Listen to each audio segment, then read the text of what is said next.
Clara, don't spread fake news. You're the face of the fake news. Ikaw yung fake news eh.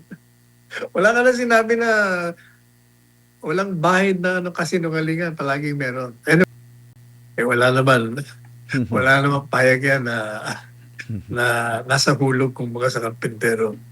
Palaging dispalingado. Hindi ba sabi ko sa inyo? Nagre-reklamo siya na, don't spread fake news. Sabi ni Clara. Sabi ko, Clara, don't spread fake news. You're the face of the fake news. Ikaw yung fake news eh. Wala ka na sinabi na walang bahid na kasinungalingan, palaging meron. Anyway, punta natin yung si Badriaga ulit. Alam po ninyo, yung dinimanda sila. Dinimanda siya. Ni BP Sara. Perjury. Pwede uling kasuhan na naman yan. Kasi meron naman siya supplemental affidavit. At iba pa yung okasyon na nagsalita ka ron sa hearing na nung pa ka doon eh. Iba pa yung una mo mga sinabi doon sa unang affidavit mo kaya ka na perjury doon dahil sinumpa mo rin yun. Pwede ka na naman idemanda sa pangalawa doon sa mga testimonya mo sa hearing. Kasi pangalawang beses na yon. So another kaso, perjury na naman. Pwede ka na naman pangatlo yung supplemental mo. O, pwede nga tatlong kaso. Kaya pwede. Yung sinasabi ni Attorney Paulo na we're studying the possibility. Sigurado, pag nag-aaral sila dyan, yun din ang bagsak ng conclusion nila. Pwede yung demanda mo doon 3 beses. Baka marami pa. Kasi sa bawat kasinungalingan mo, pwede kang i-demanda. Alam mo yung sinasabi niya, Franco? Yes, Attorney. Sabi niya na, ang plano si Presidente Duterte daw na unang-una daw kasi may usapan daw itong si BP Sara saka si Marcos Jr., Presidente, na mag-share ng terms. Sus, Mario Joseph. And definitely, walang katotohanan yun. Unang-una, hindi papasok dun si BP Sara sa ganung mga irregular na mga kasunduan. Pangalawa, sinama pa si si PRRD. At pag hindi daw nasunod yun, nagplano na raw ng assassination, ng coup. Alam po ninyo, kayo, alam niyo naman, palagi akong kasama ni PRRD. Alam niyo ba, na pag-uusapan niya, kasi meron din mga nagsasuggest, kaya mag-coup. Sabi palagi ni PRRD, Jesus Maria Joseph, antayin niyo na lang ang eleksyon. Tsaka hindi ba sinasabi niya publicly, hindi. Pabayaan nyo, sa 2028 na lang yan. Huwag kayong, yung mga military, siya nga nag-a-advise na huwag yung gawin yan. Kasi unang-una, ang taong bayan na magdidesisyon yan, hindi kayo.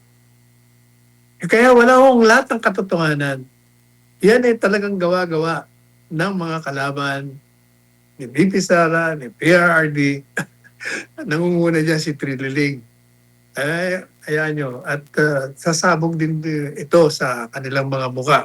Lalabas din ang katotohanan yan. Kung hindi nyo pa nakikita ang katotohanan, maghintay-hintay pa kayo. Pero, paghihina nyo naman kung naniniwala kayo kahit na kukonti sa mga sinabi ni Badriaga. Yan, maraming salamat, Attorney. Samantala, mariing pinabulaanan ng Malacanang ang paratang ni Cavite Representative Kiko Barzaga laban kay Pangulong Ferdinand Marcos Jr. kaugnay ng kanyang pagkakakulong.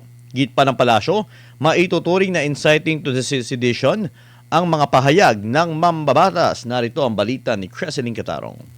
Mainit ang naging palitan ng pahayag sa pagitan ng palasyo at ni Cavite Representative Kiko Barzaga kasunod ng pagkakulong ng kongresista. Bukod sa isyong ito, nagbitaw din ng pahayag si Barzaga kaugnay ng umano'y malawakang korupsyon ng Administrasyong Marcos, bagay na labis na pinalaga ng Malacanang. My fellow Sa isang social media post, inihayag ni Congressman Barzaga na umano'y si Pangulong Ferdinand Marcos Jr. ang nasa likod ng kanyang pagkakakulong. Nanawagan din siya na tanggalin sa pwesto ang Pangulo. Dagdag pa ng mambabatas, patuloy umano siyang lalaban sa kabila ng kanyang pagkakulong. My fellow citizens, I am finally free. I was served with a warrant of arrest for speaking out against the corruption of President Marcos, a practice that he learned from his father, late dictator Ferdinand Marcos Sr. Yet I will continue to fight him in court and I will continue to fight him in Congress.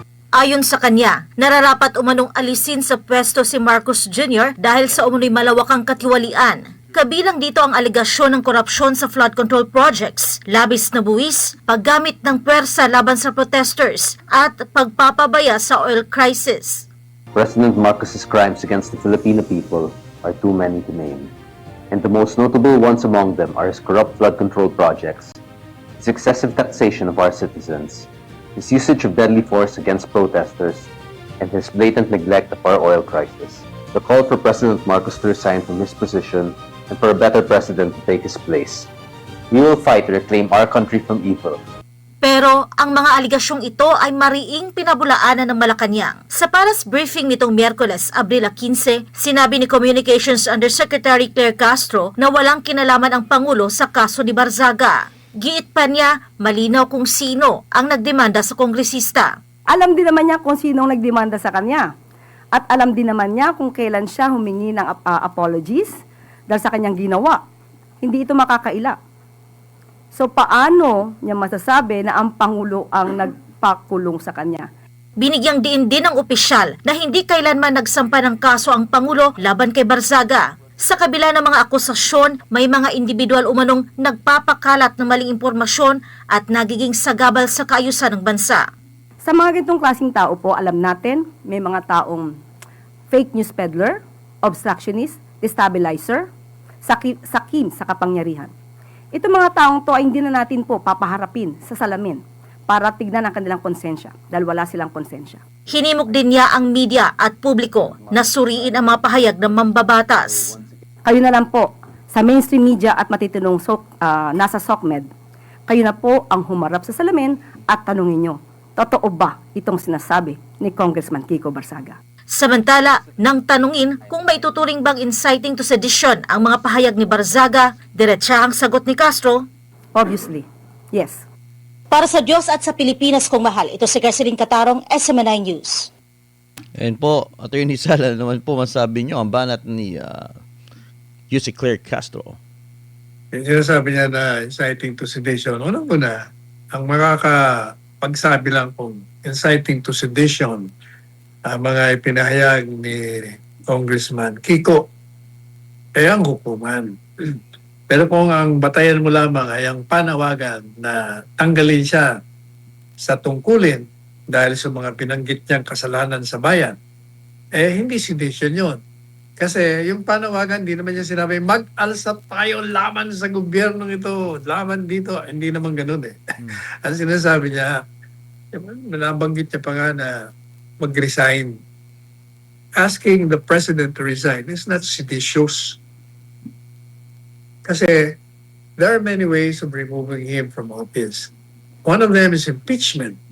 That's a remedy given by the Constitution. Number 2 is resignation. Number 3, yung natural causes. Kung bigla kang nagkasakit na disabled ka na, kaya naman mawala ka na sa mundo. Hindi yung seditious yung mga binanggit. Pero hayaan na natin ang hukuman. Alam niyo itong si Kiko sabi nga na, bata pa kasi ito, bata pa ito. Yung mga banat niya, nakakatuwa. Kaya lang, dapat palagi siya nagkukonsulta ng abogado. Kasi baka tumawid siya doon sa linyang hindi niya dapat tawiran. Kasi kung minsan, in the heat of passion, in the heat of rage, baka may masabi ka dyan na pumasok doon sa krimen ng sedisyon. Ngayon, yung sabi naman na si Marcos Jr. ang nagpakulong sa kanya o naging sa likod, medyo malabo rin naman yun. Kasi sino ba nagdemanda sa kanya? Kung sino nagdemanda sa kanya, yun, definitely. Kasi itong si Marcos Jr., hindi siya papatulan nun. Ang papatulan lang nito, gaya, yan, si PRD, pinatulan niya, pinakulong niya. Talaga yun. Talaga siya yun. Pero yung mga kagaya ni Kong Kiko, doon lang yan sa mga kaaway niya, mga sa baba. Hindi siya ganun kalaki na para patulan ng isang presidente.